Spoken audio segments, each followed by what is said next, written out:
Hello everyone and welcome. Today I would like to talk about shell voicings.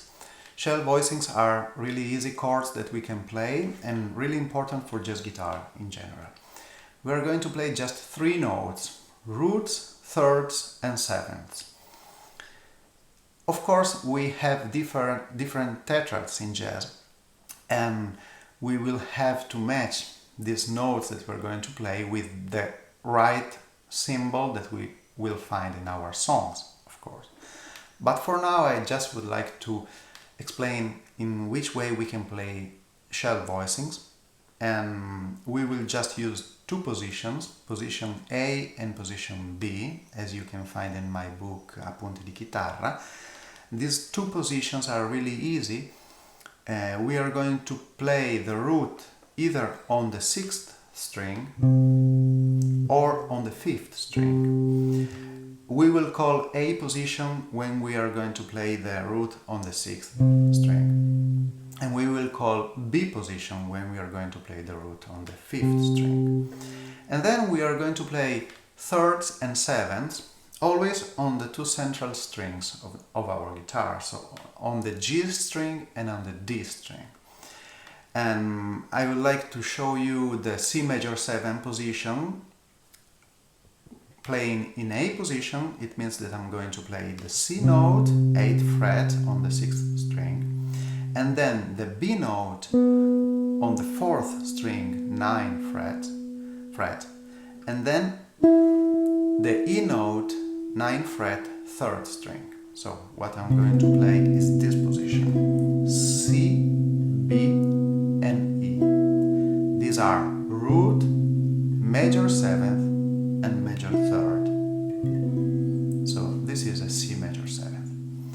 If I do the same in the B position, so with the root on the 5th string, I'll play the 3rd on the 4th string, E note, 2nd fret, and then I'll play the B note on the 3rd string, 4th fret.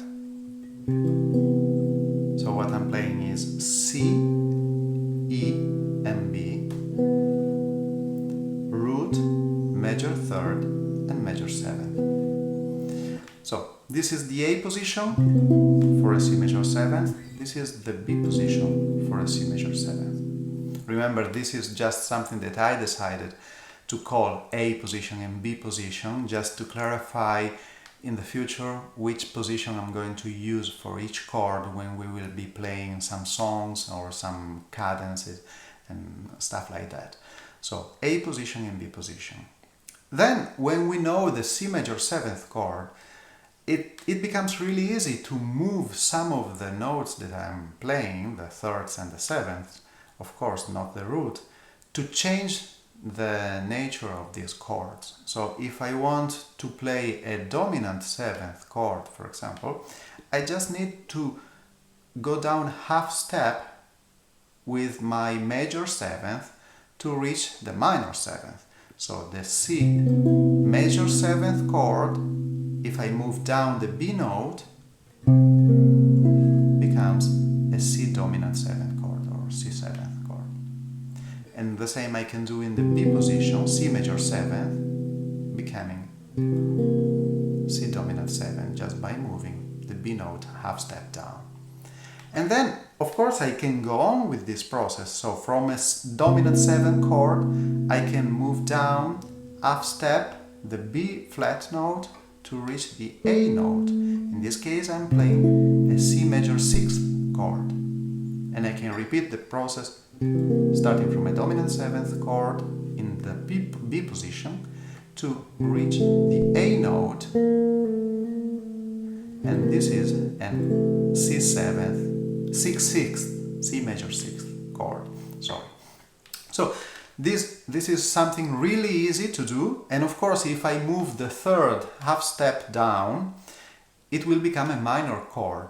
So if I start from a C major 7th and I move down the E note to the E flat note, this becomes a C minor major 7th chord, because I still have the major 7th, the B note, but I'm playing the minor 3rd. Then I can move down the major 7th and it becomes a minor 7th chord. Then I can move down the minor 7th to the major 6th and it becomes a C minor 6th chord. And I can repeat the process in the B position. So C major 7th, it becomes minor, and just I'm moving down the E note to the E flat note. And then from here, this is a minor major 7th chord, I can move half step down the B note to the B flat note and it becomes a minor 7th chord, and then I can move the minor 7th down to the major 6th and it becomes a minor 6th chord. The 3rd is minor, the 6th is major. So C, E flat, A. Okay, and how to play diminished chords if we don't have the 5th in these chords? It's easy, we don't play the 5th for now anyway. So some of the positions that we are using for the minor 7th or for the minor major 7th or for the minor 6th chords can be used also to play a diminished chord, but I will not be playing the 5ths for now. So it will be part of a diminished chord, but not wrong. It will not be a mistake, because you are playing correct notes even if you are not playing the diminished 5th.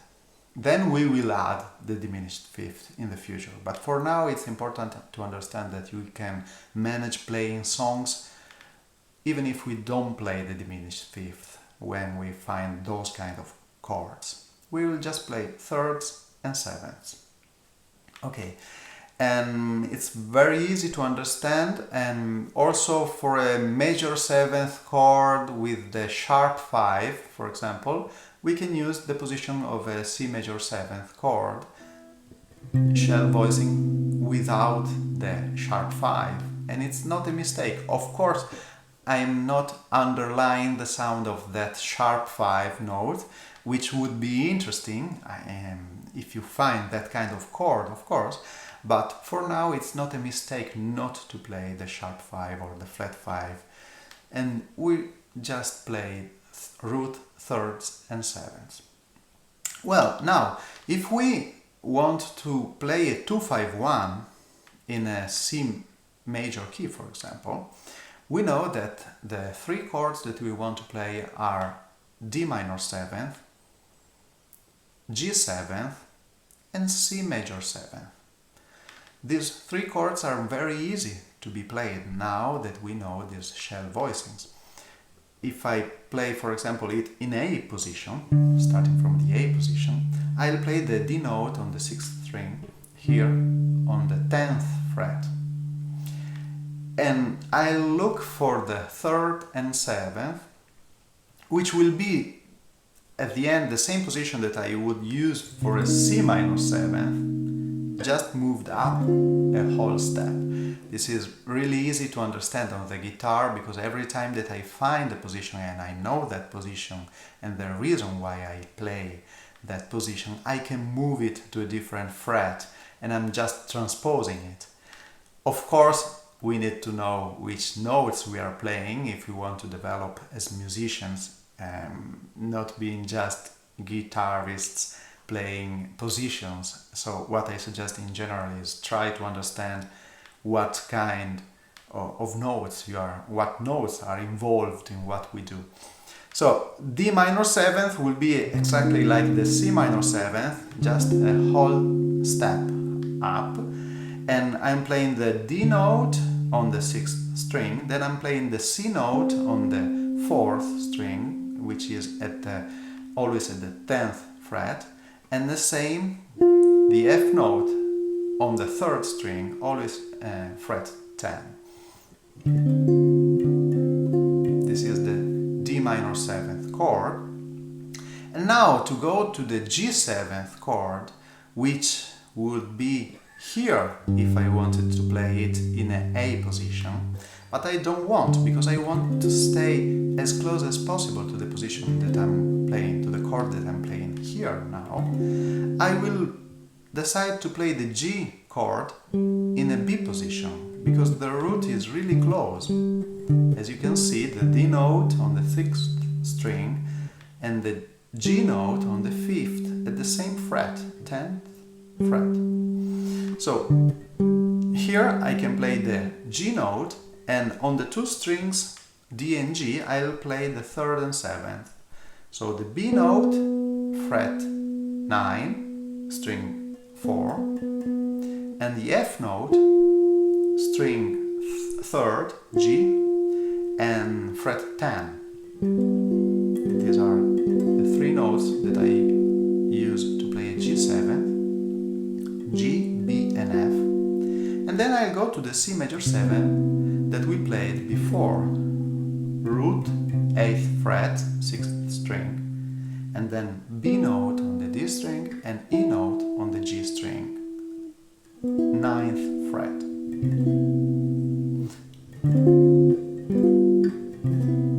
D minor 7th, G 7th, C major 7th.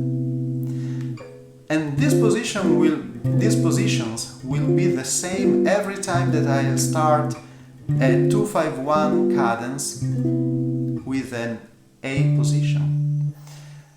Then I want to discover the possibilities that I have if I decide to play the D note on the 5th string. So here I'm starting with the B position for D minor 7, the D note on the 5th fret, 5th string, and then I'll play the F note on the D string, 3rd fret, and the C note on the G string, 5th fret. This is the D minor 7th chord. Then, in this case, the closest position that I find for G7th will be an A position, the root on the 6th string. So I'll play the G note here, then I'll play the F note, 3rd fret, 4th string, and the B note, 4th fret, 3rd string, G7th. And then I'll play the C major 7th note on the 5th string, 3rd fret, and it will be a B position for this C major 7th chord.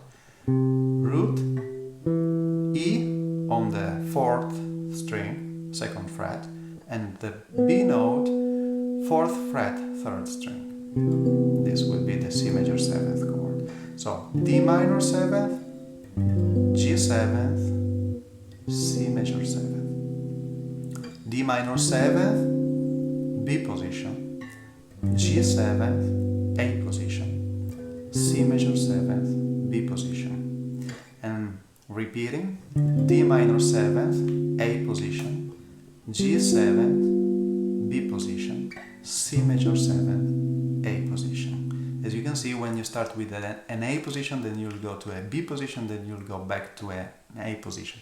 The same, when you start from a B position, you'll go to an A position, then to a B position one more time. So this is really interesting, and now we can manage playing 2-5-1s starting from a position A or starting from a position B in each key. So if I want to do it in F major, for example, this is an F note, I'll start from a G note, which is the 2nd degree, G minor 7th for sure. This is a G minor 7th, same fingerings that I was using for D minor, just moved to G minor, but I need to know the notes, G, F and B flat. And then I'll go to a B position for C 7th, C, E and B flat, and then I'll go to an A position for A major 7th, F, E and A. And then I can play this 2-5-1 in F major starting from a B position. So what I'll need to do is finding the G note on the 5th string, because B position means that we are on the 5th string. This will be the G minor 7th chord, G, B flat and F. Then I'll go to a C dominant 7th, chord in an A position, and then I'll go to an F major 7, B position. So, which are the same positions that I was using when I was playing the 2-5-1 starting from the B position in C major.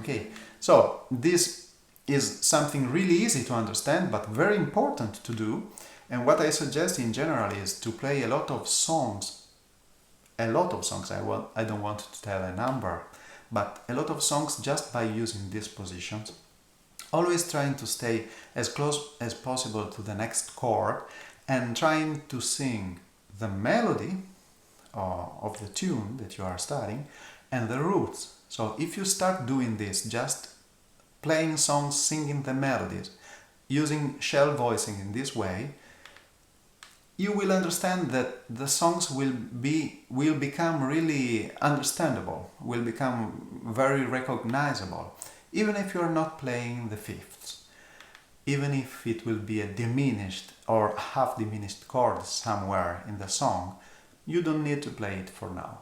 So it's a very easy process, very easy to understand, very easy to do with our fingers, but it works very well.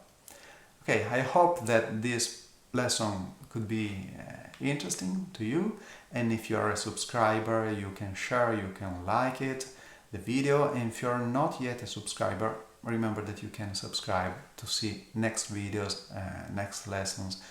I would like to try to develop this kind of a kind of path to talk about chords, jazz chords on the guitar. So we start with shell voicing, which is a very easy concept, very easy to do, but sometimes we don't do it enough because we start mixing different kind of chords. Sometimes we play some shell voicings, then we move to drops chords, and so that we play something which is not so clear in the movement or of singular lines that we have in these chords that could be very connected if we stuck for a moment and we just use one of these techniques that we have to play chords. So we are going to talk about everything: triads, tetrads, different kind of drops that we can use to comp, and then we will start adding tensions to these chords. But for now, I really suggest, because it's really healthy for our ears also, to stay and play just shell voicings. I hope that you like the video, and see you next time. Bye bye.